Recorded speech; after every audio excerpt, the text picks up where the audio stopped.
And it's 4 o'clock. Thanks everyone for your promptness, season's greetings, and I think that this is the last CD committee meeting of the year. So thanks for a great year. We got a lot done. Hey, Chai, nice to see you. Uh, so, uh, good afternoon. I am Robert Lilligan, the chair of the Metropolitan Council Community Development Committee, and it's Monday, December 20th, 2021. It's a regularly scheduled meeting. And just before calling the meeting to order, a few things about how we conduct this meeting. COVID-19 is still causing us to alter our usual procedures, and so our chair, Metropolitan Council Chair, has determined it's not practical or prudent to conduct in-person committee meetings in response to the pandemic. So we will participate in this meeting by electronic means, and this Community Development Committee meeting will be conducted under Minnesota statutes. The meeting will be conducted on WebEx. It'll be recorded. Members of the public will be able to monitor this meeting by going to the agenda online and view the live stream of the meeting. The video is embedded there. I guess this is a special meeting of the Community Development Committee to take public comment from residents that pre-registered to speak on the 2021 to 2030 affordable and life cycle housing goals for 17 cities in the region to re-enroll in the Livable Communities Act. More on that in a minute for the local housing incentives account program. During this meeting, I asked that council members speak up to let me know they'd like to speak if I miss you raising your hand. And because this is a virtual meeting, Michelle will call the roll for each item.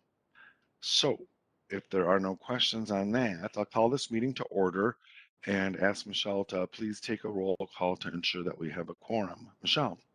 Yes, Chair Lilligren. I'll start with Chambliss. I am here. Cummings. Here. Johnson. Here. Lee. Here. Lilligren. Here. Lindstrom. Here. Mousset. Bento. Here. Wulff. Here. Thank you. Thank you, Michelle. We have a quorum. The first item is our approval of our agenda. The agenda is posted at the website. Members can see it there. And if there are now no objections or changes, then we can move on to our business. Any changes to the agenda? Hearing none, the next item are the minutes from the November 15th committee meeting. Is there a motion to approve, please? Mr. Chair, just to, Yes. sorry, Go ahead, Lisa. I think we're going to say the same thing. Yep, that would be What the did I December. skip? Nothing, you skipped nothing. Okay. I just gave you the wrong information. That should be the December 6th committee meeting. Thank you. See, I'll read anything you put in front of me. Danger. I'm sorry, what was the correct date, Lisa? December 6th. Thank you. So I would entertain a motion to approve the December 6th CDC committee meeting or minutes. Johnson moves approval. Thanks. That's a first from Johnson, a second from Vento. Any discussion, additions, or corrections? Hearing none, Michelle, please call the roll. Yes, Chair Lilligren. Chambliss. Aye. Cummings. Aye. Johnson. Aye. Lee. Aye. Lilligren. Aye.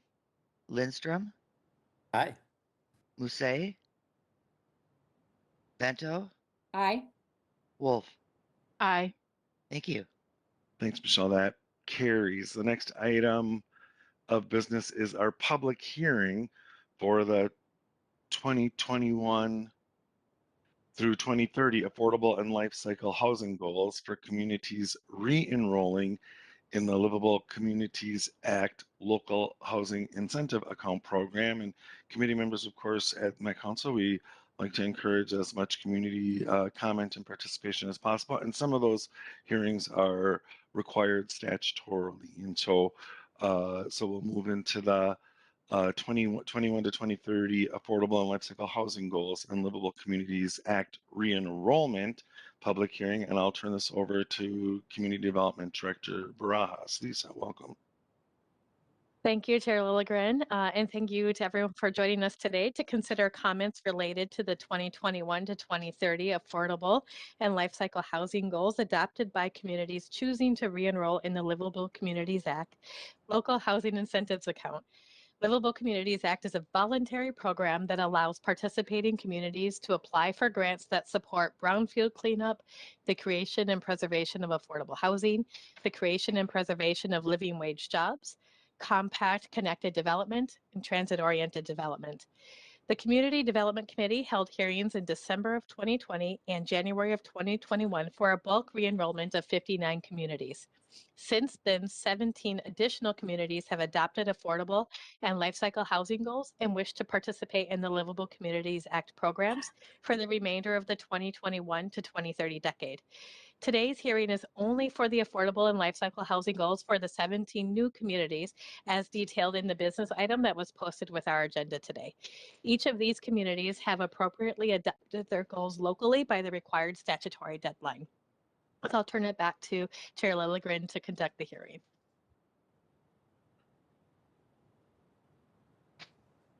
Thank you, Director Barajas. In a moment, I will open the public hearing and then I'll end it when all the commenters have been heard, and we'll continue with the rest of our business. Any commenters, you're welcome to remain on the event and listen to the rest of the meeting. When you do speak, please state your name, place of residence, and the organization, if any, that you represent. And I'll remind us how you can submit written statements at the close of the end of the public hearing. And so I guess I would turn to either Ms. Beard or Ms. Weiner to see if there are any pre-registered commenters. Michelle or Tara, anyone? I do I'm not not have aware any. of any. Great, thank you both. And then I guess I would ask, is there anyone that's joined us to address us on this item? Who wasn't pre-registered, you're welcome to address us. Okay. Hearing none, I will close the public hearing and just announce that public comments will be accepted through 4 p.m. on January 3rd, 2022. To comment on the 2021 to 2030 affordable and life cycle housing goals for communities re-enrolling in the Livable Communities Act Local Housing Incentive Account Program for that time period, you can write to the council at 390 Robert Street North, St. Paul, Minnesota at 55101. You can email the council at public.info@metc.state.mn.us, or you can call and record a public comment at 651-602-1500. Thank you for attending the public hearing. I guess no one did. So we'll now return to our agenda. The next item on our agenda is the funding recommendations for the 2021 Tax-Based Revitalization Account, or TBRA, Round 2. And Marcus Martin is here to present. Welcome, Mr. Martin. Thank you, Mr. Chair. I am indeed here to present the recommendations for the tax-based revitalization account grants. Thank you for putting it on your agenda. Sometimes when I present, I don't always see the comments. So if you'd like to ask a question, I ask that you just interrupt me if that's the case. Sounds good. Thank you. Right. Next slide, please. So we'll start with some background. The statutory purpose of the TBRA account is to help clean up contamination for redevelopment projects that will improve the tax base and add jobs or affordable housing to communities participating in the LCA program. The account is also expected to provide the highest benefits for costs incurred and consider funding from our joint funding partners. Next slide, please. Our second call for applications in 2021 started in late August and kind of continued into early September. As you can see in the map, we received 14 applications for projects located in Minneapolis, St. Louis Park, St. Paul, and South St. Paul. We received 3 types of applications, 2 seed grants, 1 investigation grant request, and 11 cleanup grant requests. Slide, please. We offered 3.2 million and received requests for 3.6 million in this funding cycle. However, not all of the requests were eligible for funding, and this is an important condition for imposing the funding limits. Notably, we also received a lower amount of grant funding requested from suburban locations. That was 17% than our target of at least 25% of the funding available. Next slide, please. So I'll start with the seed recommendations. 2 seed grants recommended for funding are 1108 East Lake, 24,100, and 405 East Lake, 27,500. And I'll note that the change there, the recommended funding takes into account a required matching cost. Next slide, please.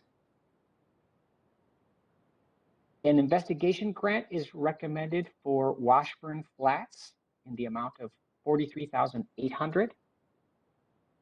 Slide. And the following 8 cleanup grants are recommended for funding. Farwell Yards, 400,700. 176 South Robert, 551,400. Union Park Flats, 236,800. Northrop King Residential, 457,200. Hotel Indigo North Star, 865,800. St. Olaf Exodus Apartments, 233,700. Kyle Garden, 203,100. And Kimball Court, 147,700. Slide, please. When there is a higher demand for funds than the amount of funds available by statute, up to 50% can be awarded to a single community, and up to 75% of the funding can go to Minneapolis and St. Paul.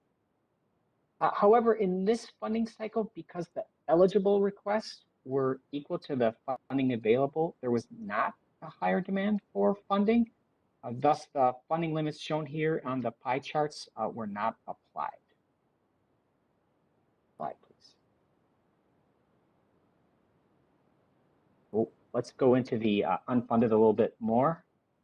3 projects are not recommended or not eligible for funding. And I'll start with the projects on the left side of the screen. In the case of Beltline Station, a review of the total environmental sampling and cleanup costs indicated that the project didn't demonstrate sufficient need for cleanup funding relative to the total development cost. And there is still some funding pending from our funding partners, funding requests, that is. And looking at the projects on the right, 2 of the projects not recommended for funding here did not meet a required minimum score. Mr. So Chair, according to, yep. I'm sorry to interrupt. No worries. I was just gonna say I can't see the Thanks, Councilman PowerPoint, Lester. and then it just magically appeared right when I Right. right when I interrupted you. Yeah, thanks, Councilmember Lindstrom and Mr. Martin. The slides weren't advancing for us, and I usually Oh, I follow on. apologize. Okay. Yeah, no, that's all right. And then all of a sudden they did. So I think we are in the right spot now. Thanks. All right, let me see here. Are we looking at the unfunded applications? Is that correct? Yes, correct. Okay. Mr. Chair, Yeah, Councilmember so- Johnson. sorry to bother you. Could we just go back 1 slide? Because I think we missed that too. I just want to get it in Right. my mind as we move Okay. forward. Thanks. If we could, please, Greg or Mr. Martin, to go back 1 slide. And I was toggling between the slides online and the slides on WebEx here, and so I was kind of not sure where we were. Yeah, so if we could go back 1 slide to the pie charts. The that's, I funding think, what limits we- there, yeah? Yeah, Okay. the funding limits. I think Greg is having a little technical difficulties. Okay. We're seeing on our screen that he's wanting to share his content. So Should only be a second, hopefully. I can see I can. We do see the slide, but Greg, there was a lag in advancing them, so we did not have the slide with the statutory funding limits of the pie charts up when Mr. Martin was talking about them. So if we could go back one slide to slide number 8. Interesting. I'm seeing an error message. So Yeah, it's- Oh, okay. We're still seeing the unfunded applications, which is slide number 9. Yeah, we're out of Maybe I was sync.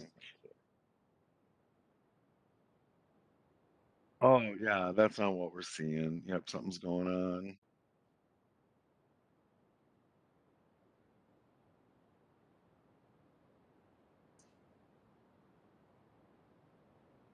Yep, I was doing both and kind of toggling between, and so that's why I was trying to figure out if the slides weren't advancing or not. Now I am watching in the meeting, and I'm seeing slide 9, unfunded applications. Okay, and Councilmember Lee and I are seeing just Greg Ritchie is sharing, it's starting to share content. We have a Okay. white screen with this little black dialog box. Same here.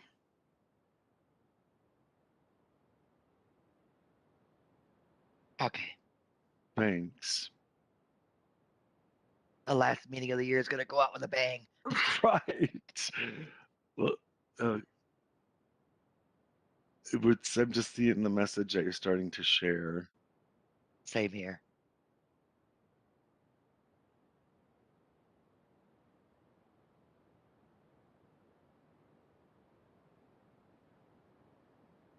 Interesting. Yep, still not seeing.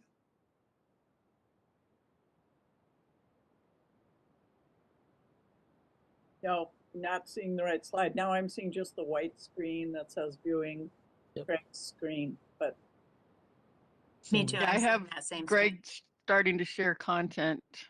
We I do have the have same. access through the agenda if anybody is Sure. able to pull it up on another screen to see the slides. But yeah, it's been goofy.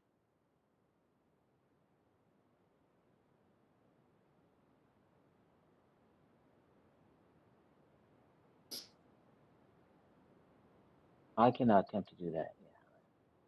Yeah. If it shows up the same way when I'm presenting for you.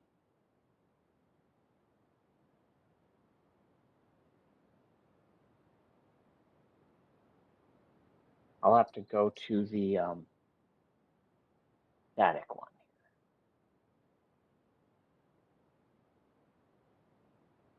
Yes, I can see Marcus.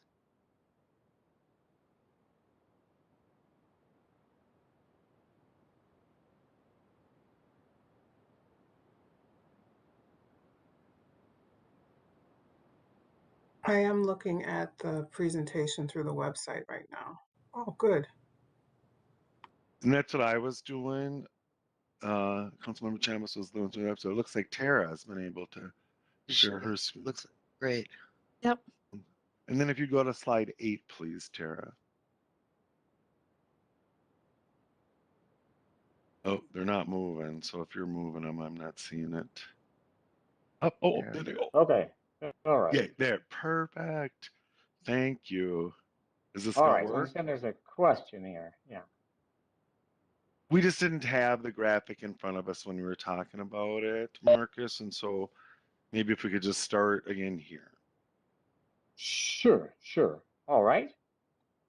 So in this case, when there is, and in each round, when there is a higher demand for the funds than the amount of funds available, by statute, up to 50% of the funding can go to a single community, and up to 75% can go to Minneapolis and St. Paul. However, in this funding cycle, because the eligible requests were equal to the funding available, there wasn't a higher demand for funding, and thus these funding limits that you see in these pie charts were not applied. Let's go to the next slide. All right, we can recap the unfunded here. There are 3 projects that are either not recommended or not eligible for funding. So I'll start with the one on the left of your screen, the Beltline Station. In the case of Beltline Station, the total environmental sampling and cleanup costs indicated for the project did not demonstrate sufficient need for cleanup funding relative to the total development costs. There's a ratio we used there. We do have some additional funding pending for this project from our funding partners. Then looking at those two projects on the right, the two projects not recommended for funding in this case did not meet the required minimum score. According to our grant criteria in the fund distribution plan, at least 75 points or higher out of 150 are needed to be recommended for funding by staff. So while the two warehouse projects did show a need for soil vapor mitigation, neither had plans for redevelopment. Thus, they didn't offer sufficient regional benefits, such as increase to the tax capacity or job growth when compared with competing applications. Please. So I do have a question on that one. All right, very good. So the two that did not meet the minimum score because they didn't have the development plans, I'm taking that's, if I'm understanding that correctly, why would they be applying for the cleanup funds if they did not plan to develop? Or how does that get proposed? Well, they did have an eligible need in the sense that they both of these sites were intending to add a vapor mitigation system.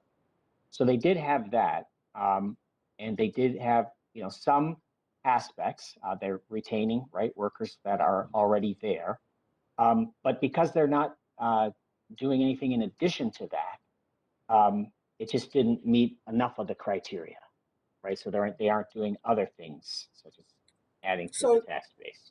So did they get a report indicating that there was a vapor issue, and then they applied, or how did that happen? How did they get incentivized to apply? Participation is voluntary, right? So they went out and as part of, they enrolled in the voluntary investigation cleanup program at the Pollution Control Agency, and they did some studies. And the result of those studies indicated that there indeed was a need for soil vapor mitigation. I'm sorry, I didn't hear that last part of your statement. Well, I'm saying that they enrolled in the Minnesota Pollution Control Agency. They have a voluntary investigation and cleanup program. And when they enrolled in that, then they did some studies, right? The building owners, they did some studies of the sites. And that's when it was found that they needed to install a vapor mitigation.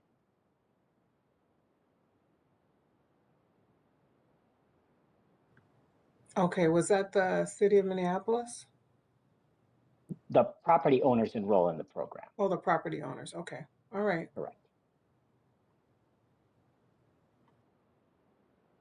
Other questions about the unfunded?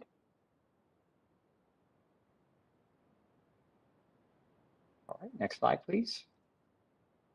Shown here are the cumulative expected benefits to the region if the staff recommendation is approved.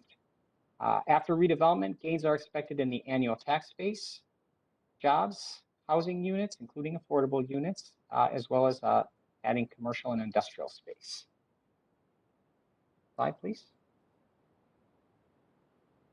In closing, the staff recommendation to this committee, as listed in the business item, is that the Metropolitan Council award 11 tax-based revitalization account grants shown in Table 1 of the business item, and authorize its Community Development Division Director to execute grant agreements on behalf of the Council. Thank you, and I'd be glad to answer any more questions if you have. Thank you, Mr. Martin, for the presentation and for your work on this. Committee members, any questions on that report? Any questions? I have a question, Chair. It's Molly. Yeah, thanks. Councilmember Cummings. Thank you, Mr. Chair. Can you remind us what a site investigation grant is? We don't see that as often as the others. What are the parameters for that grant? Yes. So the site investigation is intended to follow up and find out if there indeed is a contaminant on a property, what type and how severe and where that's located.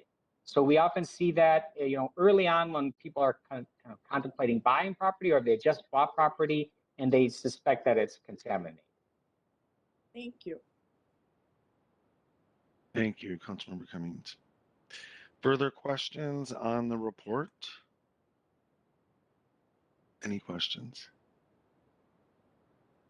Hearing none, committee members, Mr. Merton has recommended that we award 11 tax-based revitalization account grants as shown in Table 1 of the report, and authorize the Community Development Director to execute the grant agreements on behalf of the Metropolitan Council. Is there a motion to approve? Moved by Lee. Thank you, Councilmember. Second? Coming seconds? Thank you, Councilmember. Any discussion on the motion? Discussion? Hearing none, Michelle, please call the roll. Yes, Chair Lilligren. Chambliss, Aye. Cummings, Aye. Johnson, Aye. Lee, Aye. Lilligren, Aye. Lindstrom, Aye. Vento, Aye. Wulff. Aye. Thank you. Thank you, Michelle. That item is adopted, and we will move on to our next business item, which is 2021-356. It's a project change for Stonehouse Square Contamination Cleanup Grant. It's the second project change, and Sam Johnson is here to present. Welcome, Mr. Johnson. Thank you much, Chair Lilligren and members of the CDC. So my name is Sam Johnson, and once again, I am a senior grant administrator with the LCA program. The action that I'm going to be putting before you is to approve a second project change as detailed in the business item and this presentation for the Stonehouse Square grant, which was Mr. Johnson, oh, I'm sorry to interrupt, but Greg, we're not seeing the slides again. I don't know what others are seeing, but I just see Greg is starting to share content. And so it looks like Councilmember Lee is seeing the same.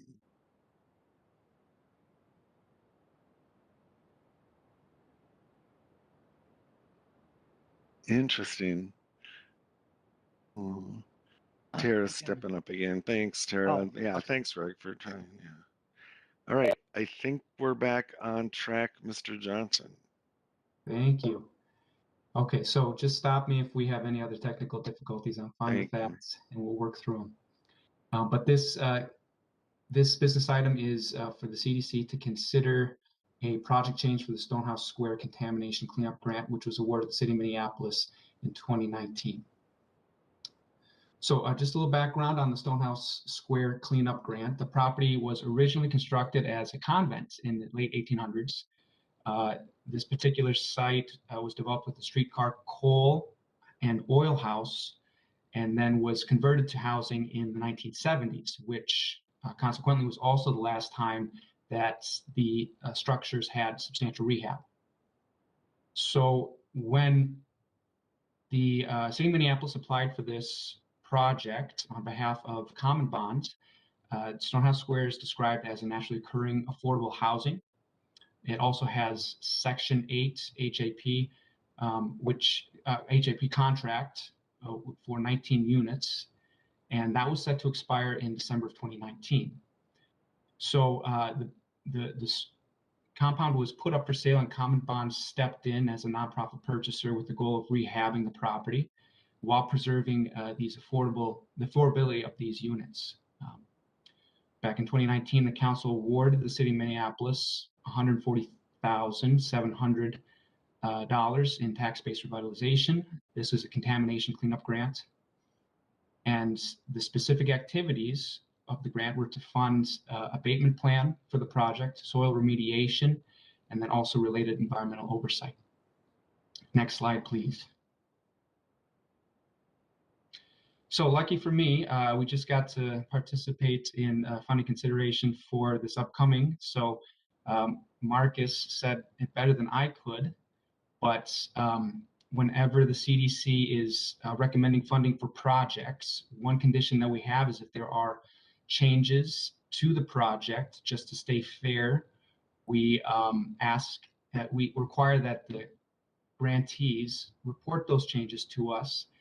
And then if we consider them significant changes, we rescore it and put it before the CDC once again, just to have another approval of the project. Next slide, please.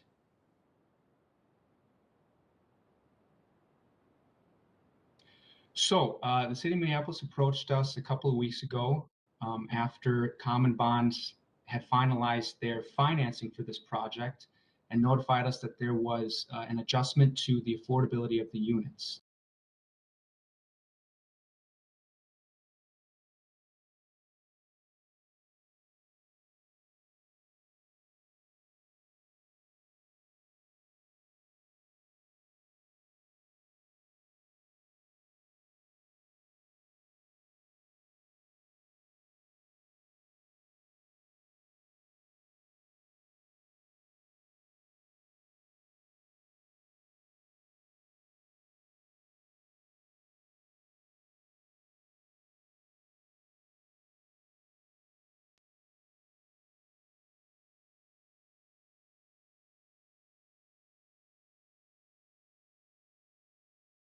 WebEx Assistant is enabled to save audio highlights. This is the bottom row, if you see.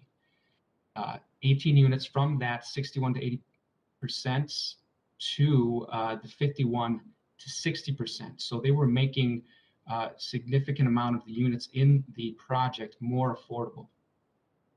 So while this was an increase in affordable units, it does, and any increase in affordable units doesn't require CDC approval. What does require CDC approval is the fact that that switch made the net tax capacity of the project decrease significantly.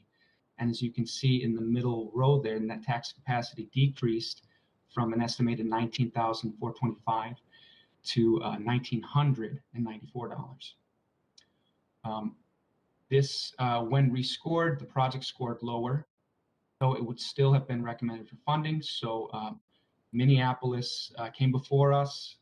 They explained that Common Bonds was trying to balance requirements of receiving tax credits on those affordable housing units with the desire to avoid displacing existing residents in the complex who exceed the income limits. And CDC approved that first change to the project. Unfortunately, Common Bond was unable to secure a tax credit investor for the project.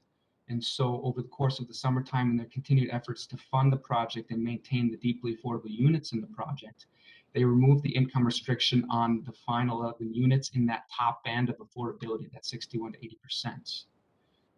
So these do not increase the net tax capacity for the project, so that remains the same.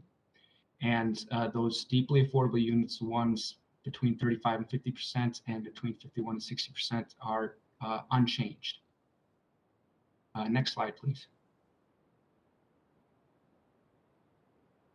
So in our due diligence, we reviewed it. Any decrease in affordable units is considered a significant change that needs to go before CDC. So in our review, we just want to note that there is no change to the net tax capacity. There is a decrease from 71 to 60 units that are rent restricted affordable units. And so as a result, the project would have scored lower, 83 points as compared to 88 points. And to put that into context, the project would have been ranked 8th in the pool of applicants against the pool of applicants in 2019, instead of the 6th that it was at first scored at. When looking back at the requirements that were present when this project was funded back in 2016, we did find that it still would have been recommended for funding, both as a standalone project and in comparison to the other projects that were present during that funding cycle.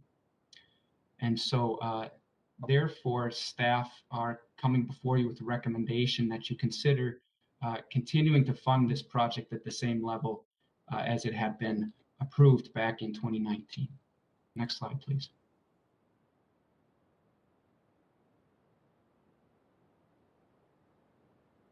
So the proposed action, I asked the Community Development Committee to approve this second project changed as detailed in this report and further detailed in the business item for the Stonehouse Square grant awarded to the City of Minneapolis. And with that, I welcome questions and I will answer as best I'm able. We also have staff from the City of Minneapolis and Common Bond who are present who can answer more detailed questions if I'm unable to do so. And they are fine with stepping up to. Great. Thanks, Mr. Johnson, for the report, and thanks to our partners for being here and being willing to answer questions. Questions on this report? I'll start with Councilmember Chambliss. Thank you, Chair Lilligren. I do have a question, and that is related to the developer being unable to secure a tax credit investor for the average income project. Where there circumstances that have changed since the original project start, where there's limited opportunity to find tax credit investors, or did the financial situation change where it just didn't make sense in the market that we have for investors? Thanks, Councilmember. Mr. Johnson. Thank you, Chair Lilligren and Councilmember Chambliss. My understanding is that Common Bonds jumped in to secure this project before they had secured financing moving forward. They were really trying to get ahead of other developers who likely were going to change this to market rate apartments. And so what I've been hearing from the City of Minneapolis is that they have been working to put together their funding stack, and this award was part of that funding stack. And so it's kind of something where they're coming in on the back end, and that's the level that I feel confident I've been hearing from them. But if that's not sufficient for you, I would welcome representative from Common Bond to correct me or. And Mr. Geisler, I do see that, or Mr. Johnson, I do see that Ms. Geisler from the City of Minneapolis went on camera. So I'm assuming you might have something to add, Amy? Thank you, Chair Lilligren and Councilmember Chambliss. Yes, I'll agree with what Sam had to say. This project, they were originally, Councilmember Chambliss, to your question, looking at doing income averaging. It's been very challenging for tax credit projects to secure investors for income average projects in the tax credit market. So they had to switch to a non-income average structure, which really necessitated the change in the project description. They do have a tax credit investor on board now. I just wanted to clarify that. And this project is on track to close on its financing next week and start construction soon thereafter. So this is really kind of the last detail to fall into place before they're ready to close and start construction. Thank you, Ms. Geisler. And then if the representative from Common Bond has anything to add, is that, I'm not sure who that is. Is that you, Mr. Hughes, or anyone? Anything? This is Andy from Mahoney Development. I'm the development consultant for the project, but Heidi Rathman from Common Bond is available as well if she'd like to opine on that. Well, maybe I'll turn to Ms. Rathman. Anything to add? Ms. Rathman. And anything? Heidi may have technical difficulties responding. So I'll just echo what Sam and Amy both said, that the project is ready to close next week, and the change was necessitated by the tax credit market. Thank you. Thank you, Mr. Hughes. Great.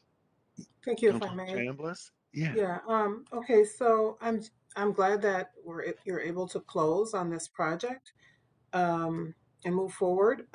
In terms of the fact that you have tax credit investors now, and you already have a need to retain the residents, what happens if there's turnover after you have an opportunity for tax credit? Is it too late after closing to get credit, or how does that work?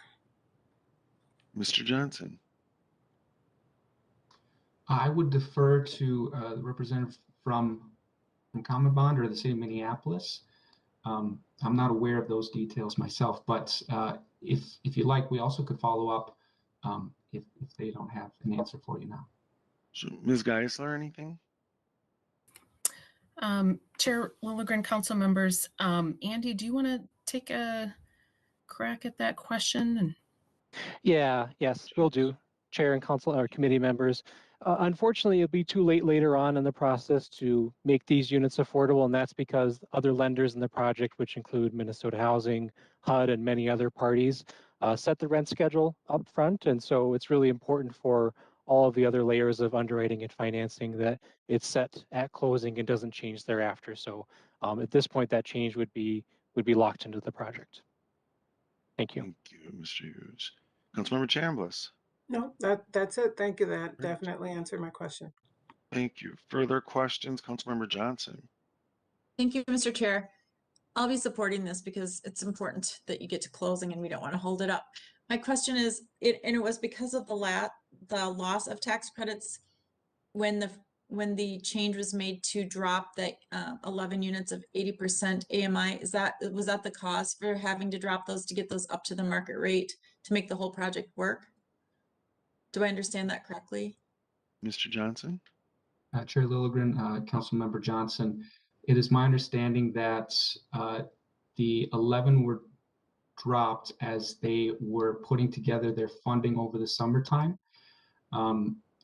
It wasn't necessarily a direct consequence to them failing to get the funding the last time around, but as they were moving towards this closing date at the end of the year here, just the new structure was that they had the 60 at the 2 affordability bands and removed the 11 at that top band.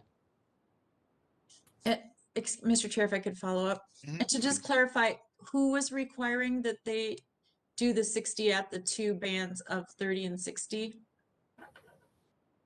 Councilmember Chair Lilligren, Councilmember Johnson, I would defer once again to the city or to Andy Hughes on that one.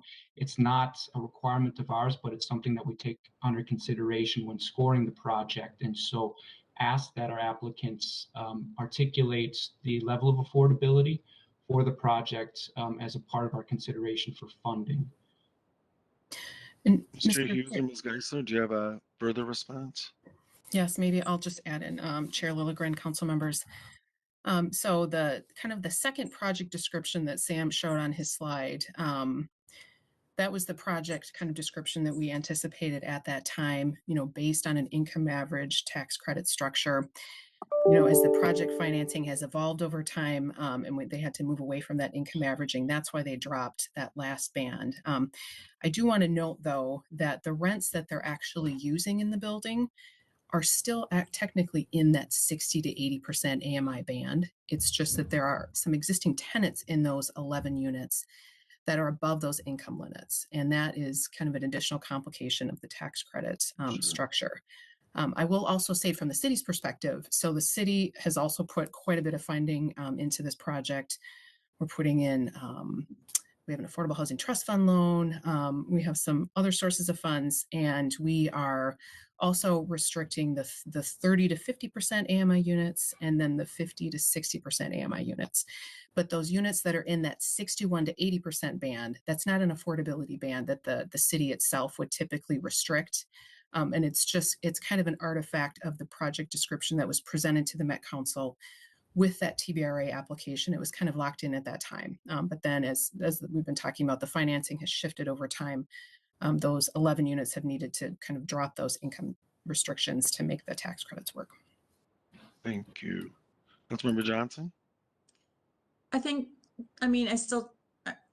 Yeah, no, I appreciate it. It's just, hopefully, it's great to save this. I get it. We don't want it to be lost. And have it be unaffordable to a lot of people. So I get it. I'll just have to study more about tax credits and financing and all that.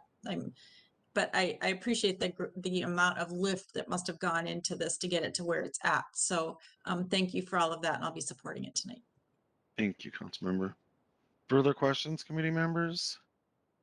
And I can't see all of you at one time, so please just speak up. Further questions? Okay, hearing none. Thanks, Ms. Geisler. Thanks, Mr. Johnson, for sure. And also thanks, Mr. Hughes, for being here to answer our questions. And you're right, Councilmember Johnson. I mean, this is so complicated. There's so many dynamics at play here. And I think the really interesting aspect of not wanting to render people homeless by imposing income restrictions on the units they're already living in is a very valid decision. I'll just remind us, this committee made this decision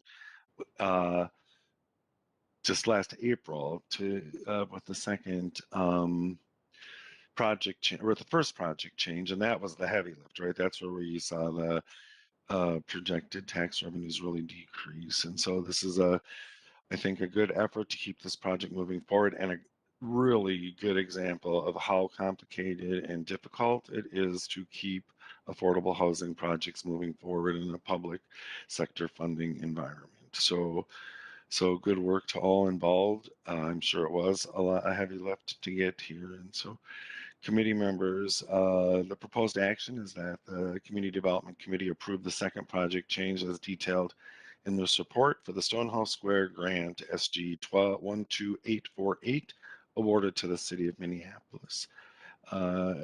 Is there a motion to approve? I'll make that motion to approve.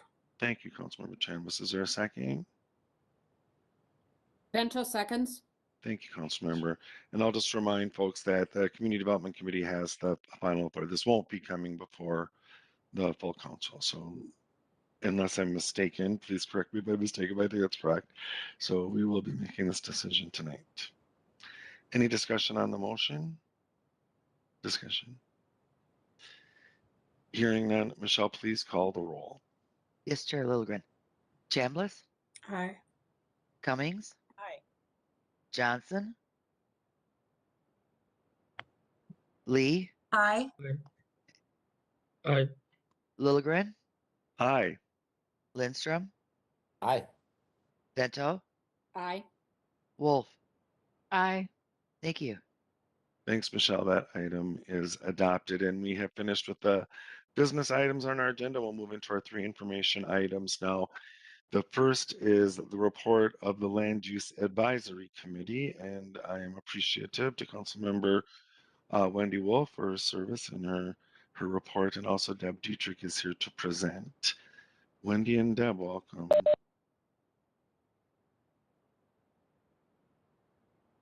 I'm seeing it. Yep. You can go to the next slide.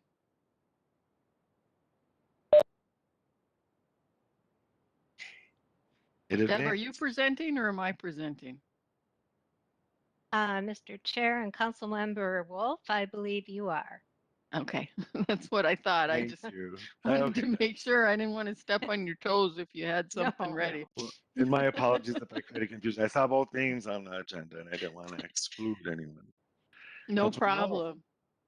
Thank you. As you know, Land Use Advisory Committee has members from all of the council districts, including 2 in Deb Barber's district because she spans 2 counties and every county has to have representation as well.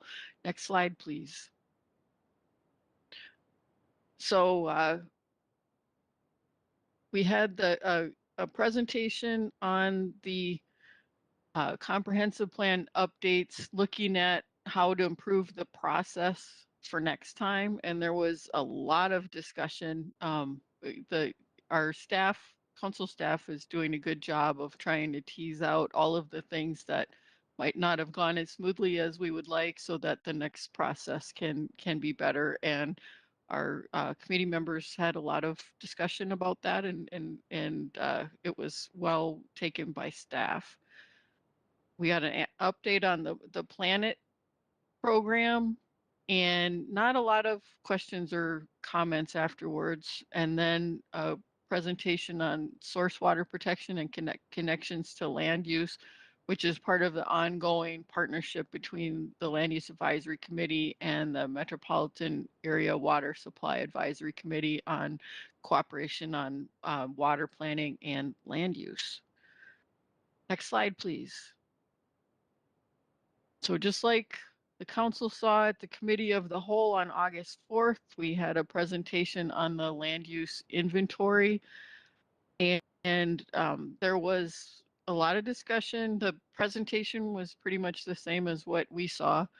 The one difference that really came out in that presentation, though, is the amount of land that is being converted from agricultural or undeveloped uses to solar farms. It's about 2/3 of all of the industrial development that occurred, which is a lot, and something that we probably need to consider more for the future, because yes, we do have solar farms or solar arrays going up on top of buildings, but while we're doing a good job of protecting agricultural land from development, we're not doing a very good job of protecting it from being shifted to solar farms. And so the committee had some discussion about ways to make the solar arrays more land efficient and not take up good agricultural land in the process. Next slide, please. We had a presentation on the LHIA affordable home ownership pilot. Of course, community development has been seeing the same sort of information. There was discussion, but not a whole lot of advice to the council on what to do. It was more finding out which communities might be eligible for funds and whatnot. There was a comment from one member, however, that sort of stuck out to me, that it was presented as sort of a done deal and not asking for input on the actual program, but just on kind of the details of the scoring. And so if there is opportunity to pick people's brains a little earlier rather than later, that's always a good thing. And then, of course, information about transit-oriented development. And we talked briefly about the work plan for next year, which is largely going to be driven by preparation for our next round of comprehensive plans and figuring out the community designations for the next round. And that's all I have. Thank you, Councilmember Wulff. Questions on that report, committee members? Any questions? Hearing none, again, my thanks to Councilmember Wulff, to Ms. Detrick as well, and to the entire Land Use Advisory group. And I just find those updates so interesting, so thank you. And we will move, yep, thank you. We'll move on to our second information item. It's the 2040 Comprehensive Plan Amendment Report. Another really interesting report. I look forward to more analysis. I think this tells us a lot about what's going on in the metropolitan area as far as what communities envision their futures to be. And so I would turn this over to Mr. Larson to present, please. Chair Lilligren, if I could. Oh, Ms. Torres, yes, please introduce this item. Hi, this is Angela Torres. I'm the manager of local planning assistance. Mike and Katelyn will be presenting today in just a moment. I just wanted to take an opportunity to introduce Katelyn Champoux before her first presentation to the committee. Katelyn joined the local planning assistance team about 2.5 years ago, and in April she was promoted to associate planner. During her time at the council, Katelyn has completed research on local comprehensive plans, developed technical resources for local governments, and assisted with environmental reviews and comprehensive plan amendments. She's currently on project teams working on climate change and solar energy. She's on the debrief that Councilmember Wulff mentioned that you'll see before you in January, a debrief of the comprehensive planning process. And she's supporting work for planning for the next regional development guide. So I think what you'll see shortly is that we are very lucky to have Katelyn on the team. Katelyn, I'll Great. turn it over to you for the presentation. Thank you, Ms. Torres, for that introduction, and welcome to the committee, Ms. Champoux. And I wasn't quite certain how to pronounce your name. That's why I didn't say it. That's what I figured it was. I bet that happens a lot. So, Ms. Champoux and Mr. Larson, welcome. Thank you, Chair. Thank you, Angela, for the introduction. And I believe Angela will be sharing her screen with our presentation shortly. But good afternoon, Chair and committee members. As Angela mentioned, I'm Katelyn Champoux, an associate planner in the Local Planning Assistance Unit. And today, my colleague Mike Larson and I will share findings from our inventory and analysis of the 2040 Comprehensive Plan amendments. Next slide, please.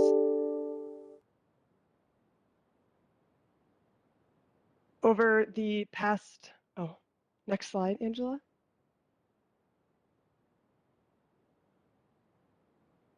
Perfect, thank you. Over the past several months, we have been compiling information related to comp plan amendments to better understand them and report on any themes we identify. This work builds off the comprehensive plan composite analysis, which was first presented to the Committee of the Whole on April 7th, 2021. And through this ongoing inventory and analysis of amendments, we intend to help staff provide assistance to local governments, as well as help craft future regional policies and practices. In particular, this information could inform discussion of future community designations as part of the 2050 Regional Development Guide. So today we will provide an overview of how and why local governments are amending their plans and the overall impact of amendments. We will share additional details on amendments associated with changes in guiding land use and development proposals, along with information on the general location of amendments and several brief examples of both typical and atypical amendments. Moving forward, we intend to report on this information on a regular basis, likely annually, and are interested in hearing your reactions, questions, and other input to inform future reporting and analysis. Next slide, please. So to set the stage for this information, we wanted to share 4 general findings identified in our analysis. First, there are many and multiple reasons for local governments to amend their comprehensive plan. Most amendments involve changes in guiding land use in response to development proposals that are supported by the city, but may not be consistent with the current guiding land use in their adopted plan. There are also other reasons for amendments, including the incorporation of more detailed planning, such as neighborhood or station area plans, refinement of policy, or changes in the timing, location, or staging of development. Our data shows that of the amendments that propose changes in guiding land use, most increased the allowable density of the affected area. And finally, we found that emerging suburban edge communities have submitted the greatest share of amendments compared to other community designations. Next slide, please. And as previously mentioned, there are various reasons for amending comp plans, and they often fall into 2 buckets, development-driven and planning-related. So development-driven amendments typically involve changes in guiding land use to accommodate a specific project. However, they may also be accompanied by a MUSA expansion or staging change, an annexation by ordinance, or a forecast change. Planning-related amendments, on the other hand, often involve policy or text revisions that stem from a neighborhood plan or other planning study. For example, an amendment may propose the creation of a new guiding land use or a change in the allowable density range of an existing land use.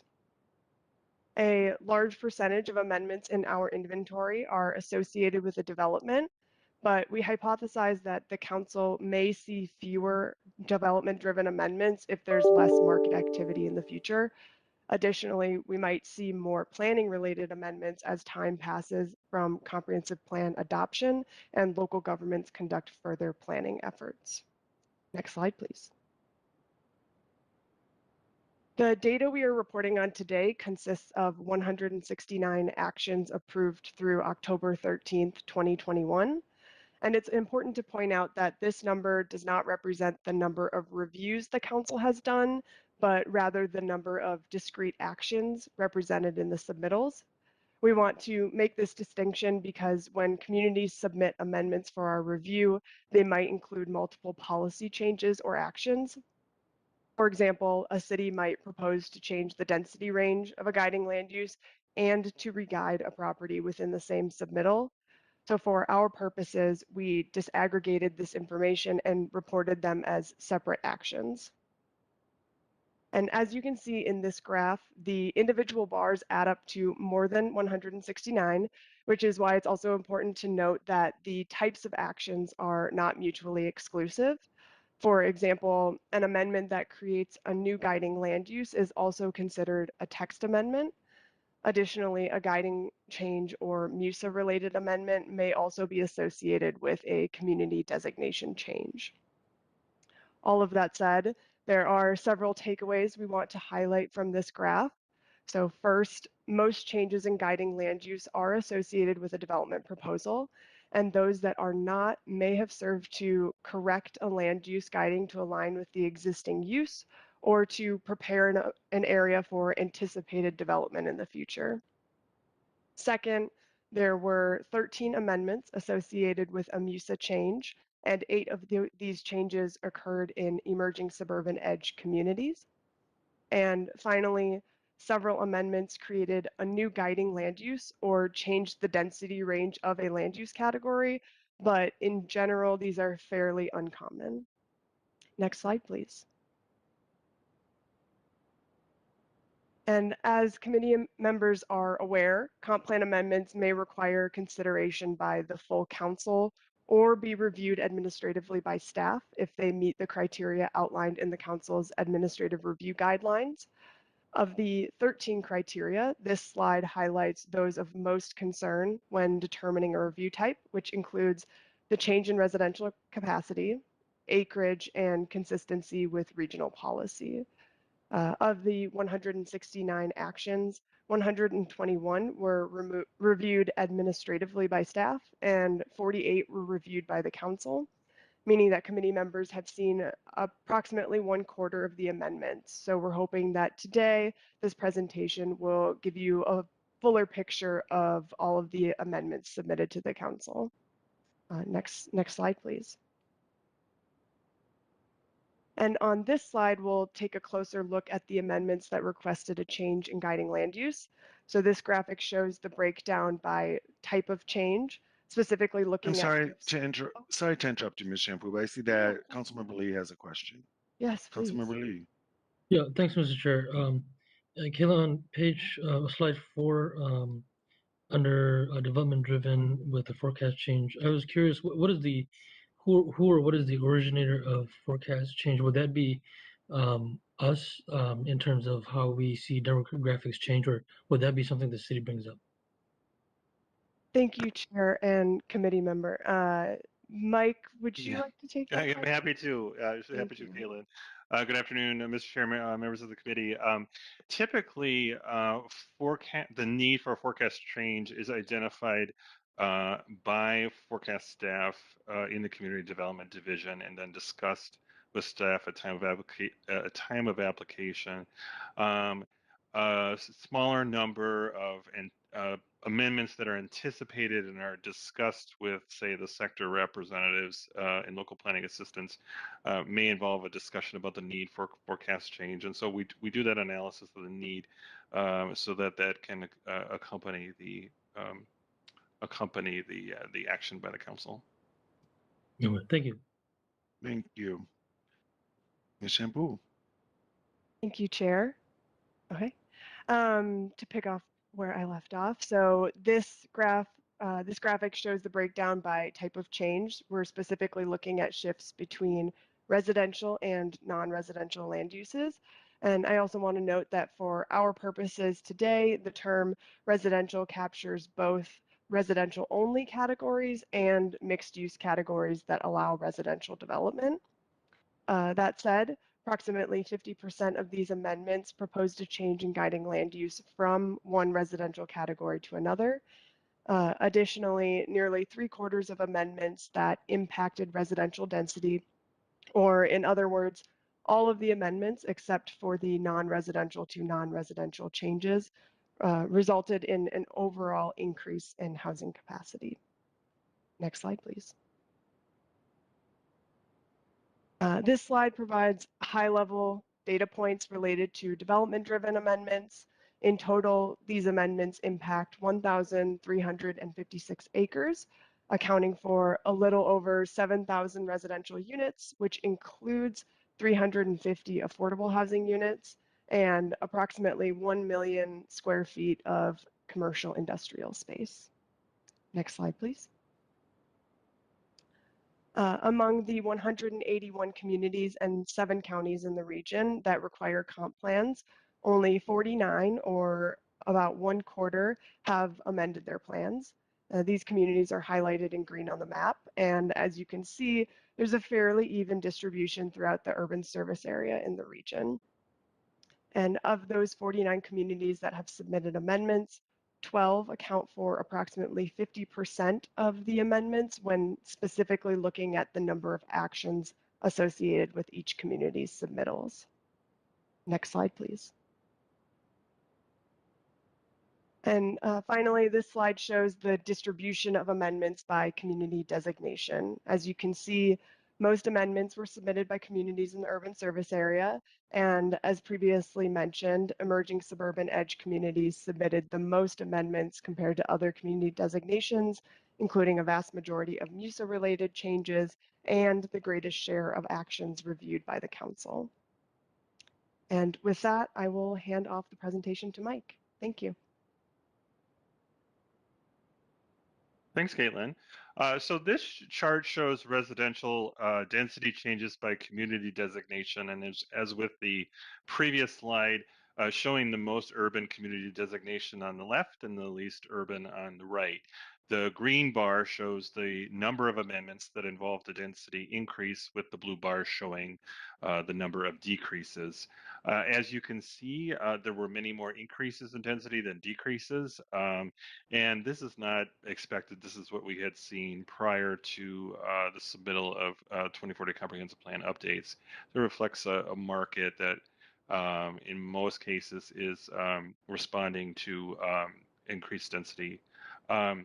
There are many ways to slice and dice this information, and we are evaluating the overall impacts of these changes. In other words, we're looking at how significant the change in density is, how much acreage is affected. In terms of capacity for development, what we're seeing initially is that suburban communities are where this impact is most pronounced, where there's a more significant increase in densities across a broader acreage, and having the overall biggest impact on development capacity, and that's an analysis that we're continuing to do. On the other hand, you can see that there were the greatest number of both increases as well as decreases in density among the emerging suburban edge communities. And considering that these communities are on the growing edge of the region, this is also not surprising, and there's a lot of change in both directions. And although these changes are more modest in their overall impact than what we're seeing in the suburban communities. Next slide, please. So I'm going to show you just 2 examples of amendments associated with development. One that was reviewed administratively on the left, and one was that was reviewed by the council. You may or may not remember this. The first is the Lakeville Cordelia Development Amendment, which changed the guiding land use of 22.4 acres from medium density to medium high density residential. It accommodated a development of 171 attached townhomes. The change in density was relatively modest in this particular case. A change in density range from what was 4 to 7 increased to 5 to 9 units per acre. So although the project was 171 units, it met our administrative review guidelines for a change of capacity of less than 100 units. Our forecast staff at that time deemed that a forecast change was not necessary due to the relatively modest nature of the amendment in terms of capacity. And just finally, note that Lakeville is a suburban edge community. The second amendment on the right was the Corcoran-Tavera development, if I'm pronouncing that correctly, which changed the guiding land use of 96 acres from ag preserve to low density residential. And it revised the development staging of the site to accommodate anticipated development of 549 units of a low density mix of single family attached townhomes and the like. Due to the scale of this development, this was also associated with an environmental review, an environmental assessment worksheet. And although forecast staff recommended a slight change in where forecasts were expected to occur, that they deemed that a citywide forecast was not necessary. And finally, Corcoran is an emerging suburban edge community. It's one of those communities with the greatest numbers of shifts. Next slide, please. You may or may not remember this review from St. Louis Park that came to the council. There would involve two components that were kind of providing a simple overview for here. The first one involved a text change and related to its policy for the guiding land use of mixed use. This change applied anywhere in the city with this guiding land use. So kind of could refer to this as a global policy change for that guiding land use. An excerpt of that change in the policy is shown on the left, which introduced the possibility of light industrial uses in as a non-residential component in mixed-use districts. The other change associated with the amendment was to re-guide most of the property in the historic Walker Lake district to mixed use from a mix of commercial and industrial and medium-density residential. This is an area of the city where there are small-scale light industrial uses, and they're expected to coexist with other uses, including commercial and residential. So this St. Louis Park is an urban center community, and this is a prime example of how cities continue to address evolving planning needs in their communities. Next slide, please. 7 amendments over the nearly 3 years were associated with annexations. In 2021, the city of Waconia submitted amendments to re-guide this 43.4 acres that you see on the aerial photo, recently annexed from Waconia Township. It was the amendment assigned a guiding land use of low density residential. And given that the city did not have an orderly annexation agreement with the township, the city needed to assign this new guiding land use. This was administratively reviewed by the council staff because it did meet the criteria of a change of less than acres and a capacity change of less than housing, just shy of 100 housing units. And finally, Waconia is another example of an emerging suburban edge community. Next slide, please. So we did have a number of amendments that included regional issues of regional policy significance. The first set of cases involved changes to community designation, which is part of regional land use policy. These were not controversial per se, but required action by the council. Most significantly, they involved annexations from adjacent townships for development, including approximately 200 acres in Lakeville, 100 acres in Lake Elmo, and 8.5 acres in Prior Lake. Otherwise, they involve small adjustments along the border between 2 community designations, which these communities typically have. So the next issue in terms of housing policy, 4 amendments resulted in changes to land use guidance such that the city no longer had a sufficient inventory of land guided at densities high enough to support their allocation of affordable housing need. In the case of Forest Lake, a subsequent amendment corrected that inconsistency. And as I believe all of you know, that issue, that inconsistency affects the eligibility of these communities to participate in the Livable Communities program. In the case of the Egan Nichols in the case of the Egan-Nichols amendment, the council found that the development associated with the amendment, which was a change from regional commercial to high density residential, had a negative impact on land that was identified in a regional inventory as high quality habitat. And so therefore the council found that it was inconsistent with natural resource policy. And finally, in the case of Greenfield, the city initiated the expiration of all 770 acres of land in the city that were under the Agricultural Preserves Program. They did this by removing that designation from that property. And this is an 8-year process for the city to initiate an unenrollment in that process. In that program. Finally, the city has a community designation of emerging suburban edge as well as diversified rural. And I guess I will add, in case there's any interest, that the city asserted that they wanted to provide additional flexibility for those properties to develop under the guiding land uses that were assigned. Next slide, please. So I hope that provided a good inventory for you of the what we've seen in terms of amendments. We are continuing to analyze the data. We'd like to be able to respond to inquiries and interests regarding amendments and themes, including hearing from you right now about what has piqued your interest and what you think might be useful in terms of your own discussions around regional policy.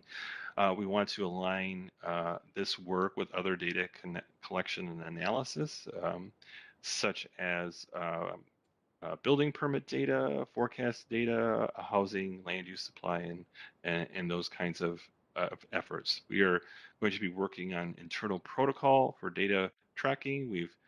As you might imagine, we're dealing with lots of apples and oranges and other fruits, and so all these comp plan amendments are somewhat unique in their own ways, and so that's certainly been more of a challenge for us than the initial inventory of comp plans.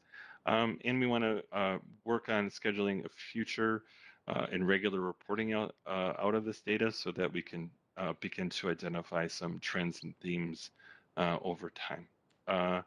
So next slide, please. So just in conclusion, there's our contact information on the slide there, and that will conclude our presentation. Thank you. Yeah, thank you both for the presentation and for your work on this. And questions or discussion, Councilmember Wulff. Thank you, Mr. Chair. I was wondering, would it be possible to get information about apartment buildings, what they are built on? What was the land before? If it's greenfield development, was it immediately zoned to apartment or high density and then ultimately developed as high density, or was it originally guided for something else and then the market's not there, so then after a period of time when it doesn't develop, then it becomes, changes land use designation to become an apartment building? And then also for already developed areas, when apartments are added, are they failed commercial, or because it seems like there's a lot of apartment buildings that end up being built in places that weren't originally envisioned for apartments. And given the importance that the council places on the amount of land designated for high density housing, it would be nice to know whether that's really meaningful or not. Because just when I look around my community, there was an empty commercial property 2 blocks from my house that's now 270 apartment buildings. It had to sit empty for about 20 years before they gave up and switched it to apartments. But I realized that how many acres of land are guided for apartments is easy to track from a record keeping standpoint for the council, but when it's a moving target because it's always changing, then it makes it kind of less meaningful in terms of the eligibility for programs, if that makes any sense. I guess I'll take a stab at that, Mr. Chair, Councilmember Wulff. You asked a number of related questions, and I think some of those inquiries can be addressed. I'm not. I know we've wanted to develop our practice in terms of tracking redevelopment and how that's occurring. I appreciate the interest in these re-guiding from commercial properties that have been guided for commercial land and then were re-guided either to mixed use or high density residential and such.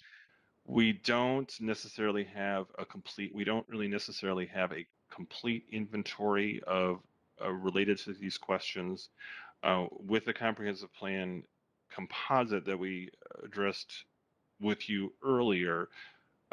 We had asked cities to identify where they thought where development would occur, and certainly we had the guiding land uses for. We didn't necessarily have an inventory of what was on the ground. So, and in terms of the building permit data, I am not certain if we have pre-existing conditions, if you will, of what was at the site. I don't believe we do. But I'd like to noodle on this question a bit and get back to you, and perhaps and maybe Lisa or Angela have something they want to add to that. There's a lot there. Thanks. Director Barajas has something to add? Yeah, Mr. Chair, I would offer, certainly we had seen in some communities, certainly in the 2030 cycle, um, and especially around the region, a lack of guiding for high enough densities to support affordable housing, or I'm sorry, to support higher density development like apartment buildings, and in some cases an overabundance of land guided for commercial or industrial that kind of just, like you said, Councilmember Wulff, really just kind of sat there for a while, and in some cases a long while. And a lot of those amendments to 2030 plans really were driven by supporting changing from that non-residential to a residential piece. That isn't always the case these days, especially with those 2040 updates. A lot of communities have corrected for that, but not everybody, and are still kind of moving that forward. And we do see where we do get new apartment buildings.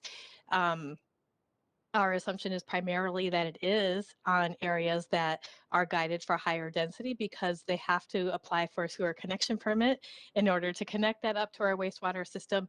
And it's only in the cases where that land isn't guided appropriately where we're seeing those amendments. So what you're seeing today is just a slice of what's actually being built, but we can do some further analysis, as Mike had noted, connecting our building permit data to our comp plan amendment data as well and looking at that gap. Thanks. Councilmember Wulff? That's great. Thank you. Thank you. Councilmember Lee. Thanks, Mr. Chair. First of all, Katelyn and Michael, this was a very fascinating presentation, so thank you for that. Michael, my question goes back to slide 12. And apologies in advance if this is a dumb question, but what is the difference between an administrative review and a council review, or is that a matter of some threshold being crossed? Mr. Chair, Councilmember Lee, just to reiterate, we have 13 criteria, I believe, that we mentioned that a proposed amendment needs to meet in order for a staff to review it and authorize the plan, and then sent out. The authorization of that amendment is sent out as a letter, and the council member of the district is copied, so you will know about those administrative amendments in your district. So we had, and then we had identified on which slide was it here? Slide 6. Thank you. Slide 6, kind of what are sort of the key criteria, and Again, if it's a change of capacity of more than 100 units or more than 80 acres, those are kind of some of the more significant criteria that basically kicks it up to the council for the council to review it from the different policy areas. So obviously, you know, in terms of inconsistency with regional policy, that's certainly something that sort of automatically has it reviewed by the council. We, you know, a part of this analysis too could include an evaluation of where those thresholds for administrative versus council review might be. So that's something that kind of is in the back of our mind, ensuring that with those reviews that you see and with presentations like this, that you're comfortable in terms of what you're hearing and knowing about this set of comprehensive plan and how it relates to regional planning and policy. Thanks, Oh, Mr. Larson. thank Councilmember Lee, May. So a council review we vote on, right? Administrative review we don't. Correct. Thank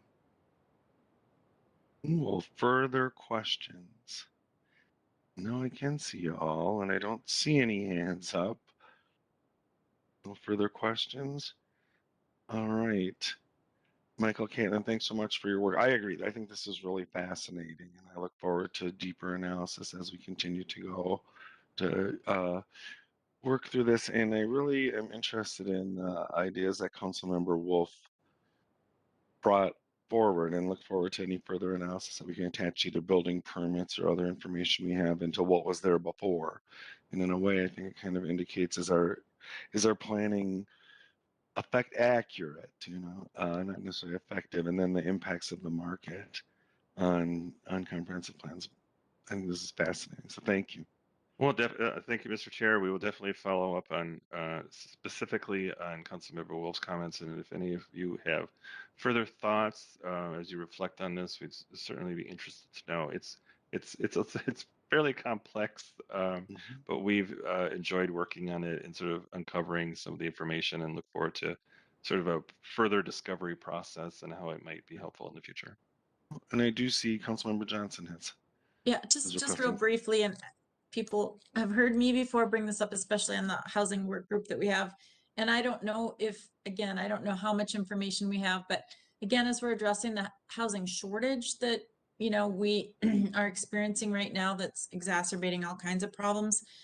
I'm still just so interested in, over the past several decades, the trend where housing that was normally in possession of a homeowner has now moved into investors or Airbnbs, or, you know, that type of situation where they're being taken out of the marketplace, out of our inventory for people to purchase. So you know, that's so interesting to me, because, you know, we continue to develop, we're trying to preserve housing, but what is happening with the shift of who's owning what and to what purpose that home that might have been a home ownership opportunity in the past has now been removed? Can be a rental opportunity, which isn't bad, but I'm just curious to see again, and it's shown up now in the media too, as people are starting to notice this phenomenon that's probably been going on for a while, but just something I'd like to try to figure out. And is there a way that local governments can pay attention to this or have a role in this, or just us to know too? So that's just that, a simple comment. And I would echo what everyone said. I really love to see these kinds of reports, because I just know many times, even in my role at the City of Plymouth, off would go a comp plan amendment to the Met Council, and which bucket it would fall into. But it's interesting to see how it all comes together throughout the region. So thank you for your report today. You're welcome. Thank you, Councilmember Johnson. Any further discussion, comments, questions? All right, hearing none, thanks again. And we will move on to our final information item for the evening. It's the 2021 Work Plan and Housing Strategies updates. And we have both Director Barajas and Ms. Stephanie Paulson here to present. Welcome. Thank you, Mr. Chair, and I almost neglected to unmute myself before I started talking. I'm really excited to be with you today to report out on what we've accomplished this year and on housing strategies as well. And Steph will go into more detail on the activities of the Metro HRA. And I know we talked with you throughout the year about all of the work we're doing. And I also know it's easy to lose track of all of the stuff we've done. I know I do. I often look back and say, did we do that? And have to check in with our staff on those. And they're like, yes, Lisa, don't you remember? That was March. So let's maybe next slide, please, Greg, and we'll jump right into our presentation. So today we'll talk about, in particular, status update on the special initiatives and projects that we had planned for 2021. These were part of the Community Development Committee's work plan. In addition to, typically in our work plan, we include all of our regular activities, so review of comprehensive plans and plan amendments, the livable communities grants that you review and approve as well, like the TBRA you just had this afternoon. That's our regular work. So today we're just going to focus on those special initiatives and projects. We'll also talk about the housing strategies that are a part of your strategic plan under your housing priority. And as I mentioned, Steph will give an update on the Metro HRA activities. Next slide, please. This is part of our overall work planning process, which we build up from what we're required to do by the feds or by state government, direction from Thrive MSP 2040, and then those additional council priorities that layer that up as we do every year. So today, again, will be that report out, but that's leading us to a discussion in January of this committee's work plan and what we want to do in 2022. And then we'll finalize that work plan in late January or early February. So really wanting to plant the seeds with you today and be thinking about some of those things that you may want to address. And Councilmember Johnson gave a good snippet of that at the end of our last presentation on some topics that we may want to cover in the future. So you can share them today, or we can discuss them further in January as well. Next slide, please. So on our CDC special projects and initiatives, we've completed a number of items, as you can see here, including our second award of our Regional Parks Equity Grant Program. Cam Bailey and Maurice Gumustaz reported last week at Committee of the Whole on the Solar for Vouchers program pilot and had a discussion with all of you around next steps and what that might look like after this pilot year. I report out on the land use inventory that we do every 5 years. The development of a regional parks demographic analysis tool, our update, the regional update of our demographic and employment forecast, which now goes through 2050, and our annual population and household estimates as they go with census. Next slide, please. We have a lot of projects that are underway that you've heard about some of these already, and some of them are just right around the corner, and we'll be reporting to you in the first quarter or so in the coming year. In the staff report that was posted with this, we had noted on where we were at with a number of these, but are items that we've talked about with you over the course of the year and are things that staff continue to work on. And that includes a lot of items. I know staff have come to talk already about the historical cultural study. We have our regional parks visitor study that we do every 5 years. We've talked about a greenhouse gas emissions tool and scenario planning tool, and Steph and her team were talking about mobility demonstration program or community choice not too long ago as well. And as Angela mentioned, the debrief project earlier, this is our comprehensive plan process evaluation that we'll be reporting out to you in the coming year as well, right around the corner. Next slide, please. And a number of additional items here that continue to be underway as well, including some studies, some partnerships that we have with others like the DNR, some long-range planning components, including our climate action plan, some regional planning efforts underway. Are in our Planet program, and some additional items that were delayed, like community profiles or visualizing regional inequities, because we're waiting on data from the US Census or from others in order to make those updates. So we continue to kind of be a little bit, we're ready to go as soon as we get those data. And while we have this marked as underway, the composite and trends in 2040 comp plans, we have been reporting quite a bit to you on the whole variety of ways and different deep dives that staff have been doing into those plans, and certainly would love any additional feedback or input you have on further questions you might have on those trends that we see in the comprehensive plans. Next slide. On our housing strategies, we've categorized these kind of into these 3 buckets, as I had shared with you last year at this time. We have the regular work like technical assistance and other items that we regularly do as part of our everyday work. There were a number of strategies that were related to our annual budgeting process. So where you want to put funds, where you want to really focus efforts. And that's where we apply that direction in our annual budget requests. And then the special projects and initiatives, much like CDC, are the items that I'll focus on today as well. Next slide. So this year, in addition to the work that we said we completed in 2020, this year in 2021, we completed that review of Livable Communities Act programs to ensure that alignment and incorporated that into this year's FDP, or the Fund Distribution Plan. So that one we consider check off, although we continue, as Tara has mentioned before, to evaluate and refine our process as we're going through that. And she and her team have reported to you and had discussions with you in the past month or so around some of those refinements based on what we've seen so far. Next slide. We have a number of items that are underway around technical assistance, around reviewing council-owned land to support affordable housing, programs that I won't get into too much because I know Steph will be talking about some of these related to those like Homework Starts for Home with Home, and exploring additional affordable home ownership strategies, which I know Tara has spoken with you about with the affordable home ownership pilot. And the next slide, please.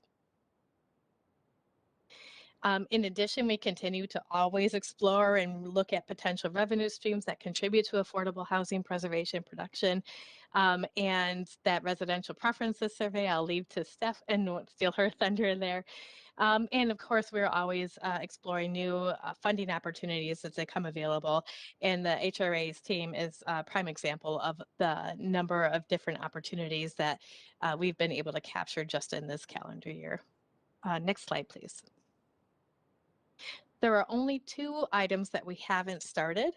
And last year at this time when I was reporting back to you, we had 5 or 6 items that we hadn't started, and we were uncertain what our work plan capacity was going to look like for 2021. And we were asking you how to prioritize these items and what we might do. In this calendar year, we're feeling much more confident about being able to tackle these remaining 2 items and complete the other underway items that I had noted on the previous slide. So at a minimum, we will definitely be getting these 2 underway in 2022, and if not, moving toward being able to mark this as a green check the box, kind of we accomplish this as well. So I wanted to share that with you and really just thank our team for being just so excellent at really thinking through and figuring out how we can move through many of these items, thinking through some really hard processes too in program development, and always being on top of all new opportunities that could become available and taking advantage of those opportunities for funding and programs through Housing and Urban Development Department with the federal government. Next slide, please. So with that, I will turn it to Stephanie. Thank you. Thank you, Lisa. Stephanie, welcome. Good evening, council members. Can you hear me okay? Yes, we can. Wonderful. So I'm here to share a handful of slides with you about all of our work that we've done in the Metro HRA over the last calendar year. Some of these are just some really cool stats I'm going to drop as just information that we're proud of in our work unit and in community development. So when it comes to the Housing Choice Voucher Program, we continue to be high performers. We are going to have a 98% voucher utilization rate and plan to use 98% of the funds awarded, as well as 98% of the vouchers. We have selected 562 applicants from our wait list. We did 107 project-based voucher lease-ups. 2 really interesting facts coming out of COVID, and we'll have to see kind of what happens in the long game. Our average HAP has increased to 877. In 2020, our average HAP was 820. So this is probably in response to a variety of variables. We implemented small area fair market rents. So we have a variety of new payment standards with higher rent areas. We also have had incredible income changes in the last year, so that's going to impact our average housing assistance payment. And our attrition rate is down. In 2020, we had an average attrition rate of 57 per month, and it's down to 39 per month.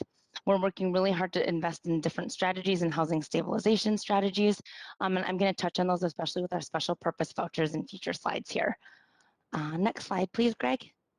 Stephanie, I'm sorry, before you go off that slide, can I Yeah. please just ask you, and maybe this is super obvious and I'm making it more complicated, but what's a lease up? Is that a lease signing or is that Yeah, some I'm change of sorry. status? Okay, thank you. I'm Thanks. sorry, That's Chair all. Logan. Yes, it is. So it would just be someone has moved in and we're thinking of them as kind of a new admission to the program. So Okay, thank you. thank you. Sorry about that. Oh, Yeah, a Councilmember question Bento. from Councilmember Bento, yeah. Yeah, I'm sorry, Stephanie. Can you tell me what the acronym HAP means again? Housing assistance payment. Got it. I'm Thanks. sorry. You guys are just going to have to say, Steph, too far. Pause right there. I'm sorry about that. Housing assistance payment. Yes. So our housing assistance payments are going up. And remember when we implemented small area fair market rents, what was that, July 2020?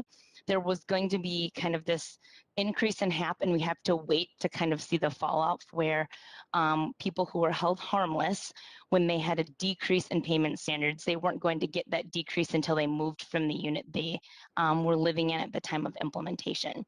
So in 2 or 3 years even, we might start to see these numbers balance out a bit, but we still have some held harmless payment standards that haven't quite come full circle.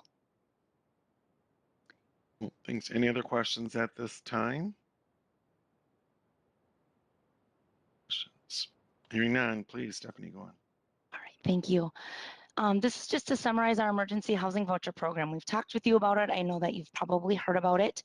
You all are very in touch with what's happening in housing in our region. As a reminder, in July 2021, the Metro HRA was issued 218 vouchers, emergency housing vouchers. These vouchers were to be used for families who are currently experiencing homelessness, at risk of homelessness, fleeing domestic violence, or recently homeless, or that the voucher would help to stabilize a family who would otherwise be in risk of housing instability. So this was a really targeted special purpose voucher. We received 218. The Metro HRA entered into an MOU with the 3 local coordinated entry systems.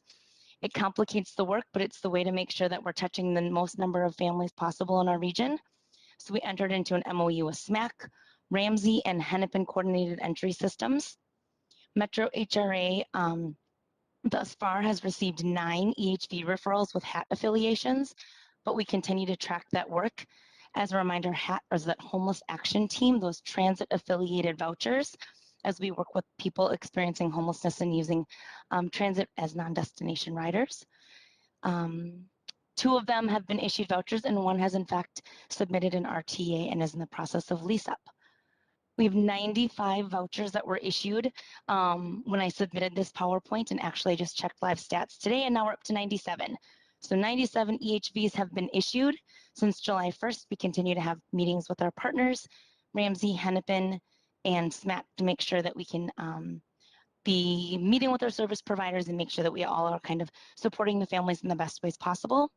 We have 17 families who are under contract, which means they are leased up and we are paying landlords. So this program is moving right along. It's been quite an undertaking, but we're moving forward. Another really awesome thing that we did in order to kind of streamline this emergency housing voucher program in 2021 was we entered into a JPA, or Joint Powers Agreement, with Minneapolis. This was to ease administrative burden and the families who want to move to Minneapolis but were issued a Metro HRA voucher through Hennepin County. They can live there without the burden of portability, which is the dream in the voucher game long term, that portability goes away. But for now, portability does not exist with Minneapolis public housing and emergency housing vouchers. Next slide, please.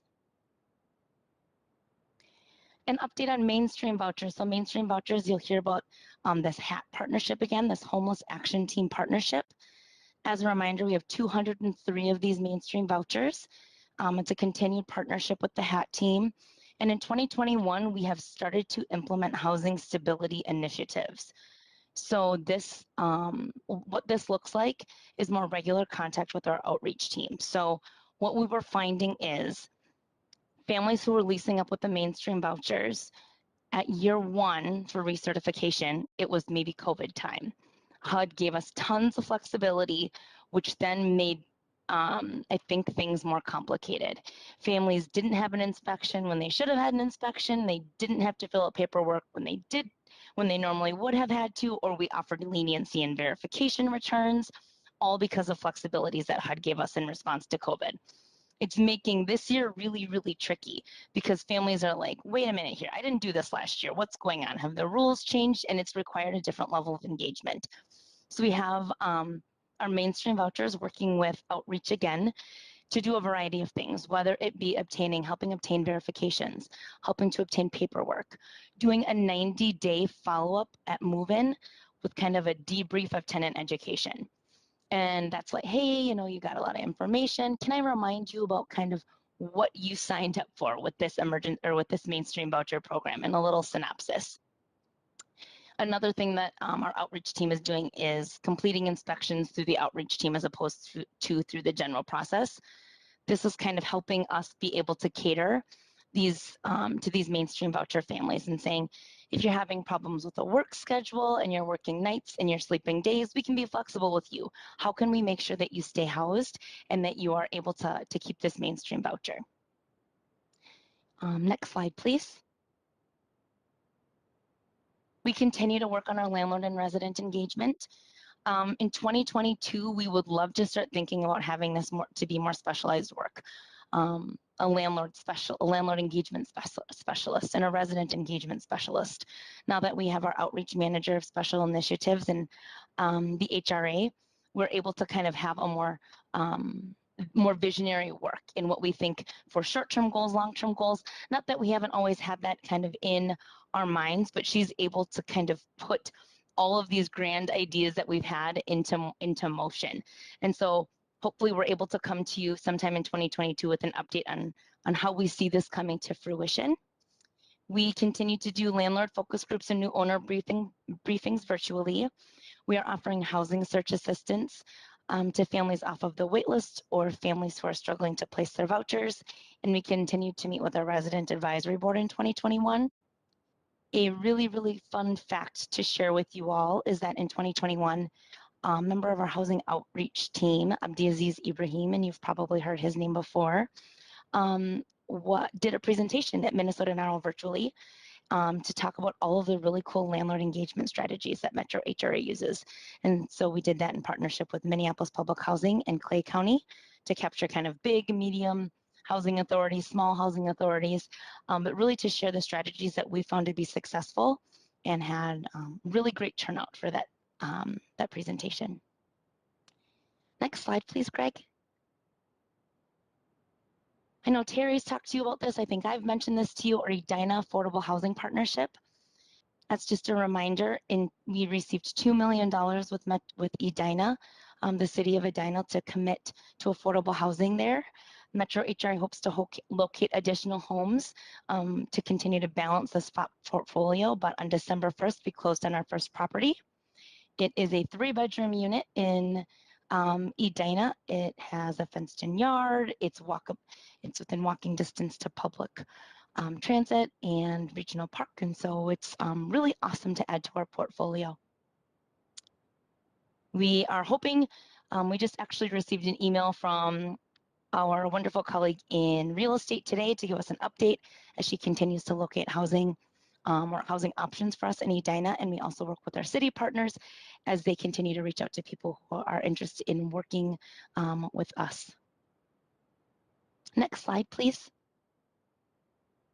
And this will just kind of be a high-level update on 3 cool initiatives that we did last year, or I guess this year, but looking back to 2021.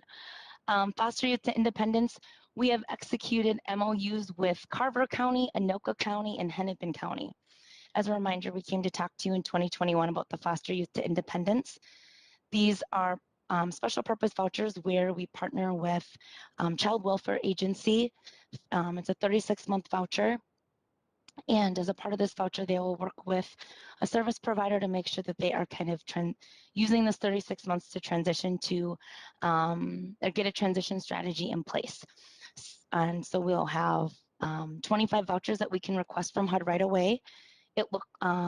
what this kind of looks like in implementation is HUD won't give us the vouchers until we have an idea of who will need them.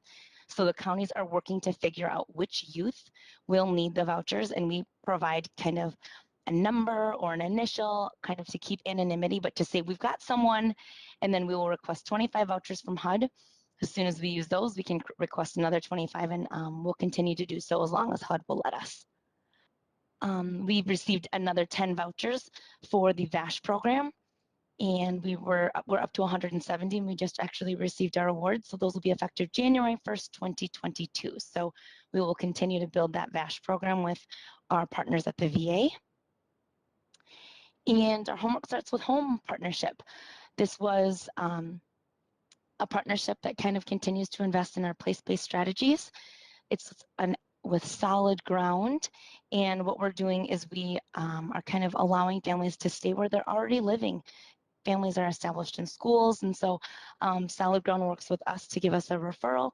So far, we've received 15 referrals and are continuing to accept more for this Homework Starts with Home partnership. So just allowing families to stay once their transitional housing with Solid Ground ends, they're able to stay with us in a permanent voucher program.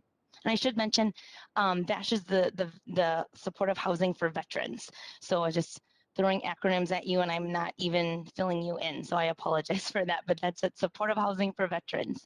We have an existing program, but every single time they let us apply for more, we send in our interest and cross our fingers, and so we got 10 more effective January 1st, 2022. Our new HR manager, Chang Lao, she is working really closely with the VA to make sure that we are maximizing the way that we receive referrals and getting all of the needs of our veterans met, especially in this continued COVID kind of world where we're doing so many things virtually. Next slide, please. And I know you've heard me talk about this. You're probably real sick of me by now, but the mobility demonstration program, we continue to work on that. We're staffing it.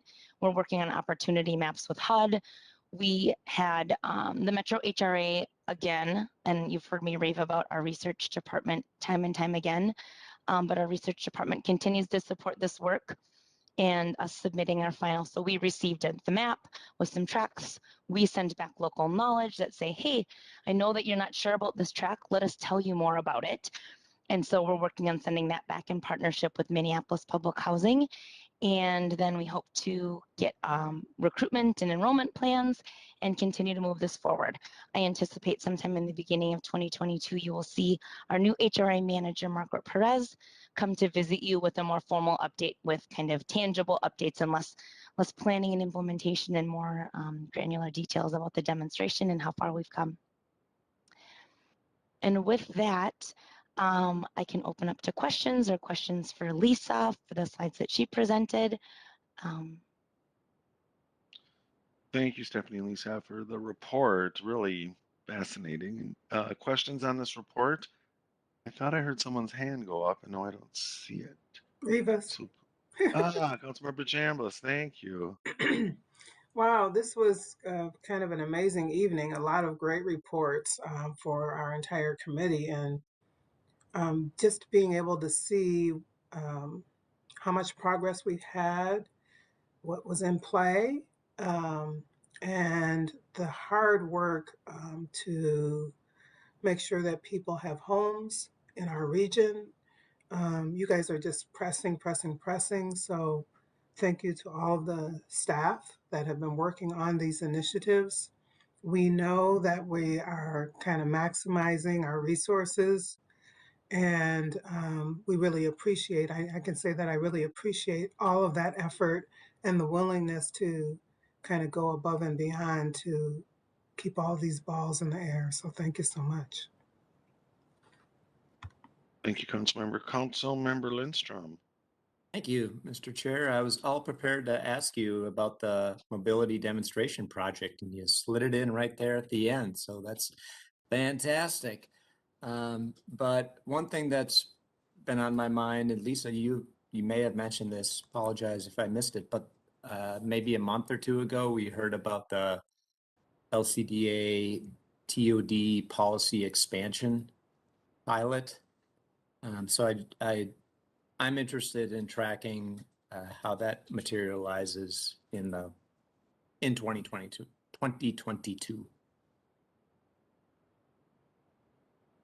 Thank you, Councilmember. Director Barajas, did you have a response or? I was just going to Taking the say thank you, Mr. Chair, Councilmember Lindstrom, that's something that certainly you will hear about again when Tara and the team come back to talk about the fund distribution plan in 2022 and as part of our regular evaluation, but I'll make a special note of that. Thank you. Thank you. Further discussion? Oh, Councilmember Lindstrom. I'm sorry. Oh, I was just going to say anything. Basically, I'm interested in anything that's been a pilot. Kind of where it's at, what the results, is it going to be expanded, or what did we learn? Are we going to continue with it? Are we going to mothball it for good reasons? Whatever it might be. Thank you. Further discussion? Councilmember Johnson, was your hand up? Oh, I'm sorry. I thought I saw it. Mr. Chair, I just want to thank the whole team, though. I mean, the incredible work you guys are doing. And, you know, again, I'm very honored to be part of the work group around this. It's one of my passions. And so I just might, you know, everybody at the entire council and again, especially around housing, because it's just wonderful everything you're doing, and to have such a talented team engaging in such important issues. I'm very grateful. So thank you. Thank you, Councilmember. Councilmember Lee, we saw your cheers as well, so thank you. Councilmember Bento, did you?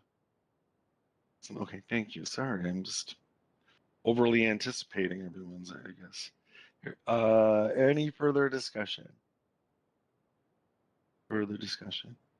Yeah, I just want to add my thanks for the incredible work of both of you, but your teams as well. And I'm just looking at everything that you just presented, and especially when you consider so much of this, the pilots and things involve our interactions with the federal government, and the fact that we can keep moving things along at this pace is just really testament to our staff's abilities. And Lisa, I appreciate your raising the point that with the housing special projects and initiatives that we have less than half on the list that we had at this time last year. And again, I think that supports the incredible work of the group and the focus that you have. And so I look forward to seeing what progress we make.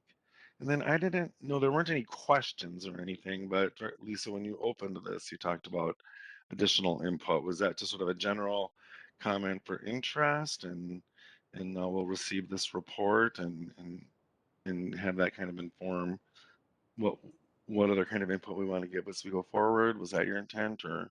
Yeah, Mr. Chair, thank you. As we're thinking about our work plans for 2022, I wanted to just point that we'll be coming back to in January and February for our discussion here at the committee on what you would like us to be working on. We certainly will take ideas today, but this will not be your last opportunity for that discussion. Great. It sounds like a well-sequenced discussion. Any further comments or questions? Hearing none, thanks again for the report. Thanks you and your teams for all of your work on this. It's really encouraging. And that concludes the items on our agenda today. Committee members, anything else? Yeah, good clap, Councilmember Johnson. Okay, anything? Michelle, anything? No, I'm good. We'll see you next year. Yeah, see you next year, everyone. Enjoy your holiday. Enjoy the season.